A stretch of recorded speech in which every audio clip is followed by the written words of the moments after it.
दुनिया में कोई भी इंसान बुरा नहीं होता, बस वो आपके मुताबिक नहीं होता। कोई इंसान जैसा है ना उसको वैसा ही कबूल कर लो। आप चल सकते हो ठीक है, नहीं तो नहीं। ये ना कोई यार वो बुरा, वो अपने लिए अच्छा है। आज के टाइम में इस्लाह करने वाले को सबसे पहले लोग पकड़ लेते हैं कि तेनू की मसला है। आज जो समझा रहा होगा ना, लोग पहले ही पकड़ लिया तेनू की मसला है। हालांकि फरमाया गया कि अच्छा मशवरा देना, अच्छी नसीहत देना, ये भी आखिरत का सामान होता है आपका। इसको भी काउंट किया जाता है कि आप किसी को दिल से अच्छा मशवरा दे रहे हो। इसलिए तो कहते हैं देखें, उस्ताद जो होता है उसका बड़ा मर्तबा है। इसलिए मर्तबा है क्योंकि वो बहुत सारी चीज़ें जो उसने ठोकर लग के चीज़ सीखी होती है ना, वो आपको वैसे ही बता देता है, कोई और नहीं बताता।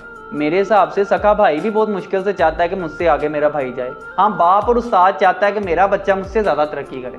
उस्ताद को और बाप को फ़ख्र होती है अपने से ऊपर देख के, और किसी को नहीं होती। और लास्ट इसी चीज़ पे इस चीज़ को बंद करेंगे कि फिर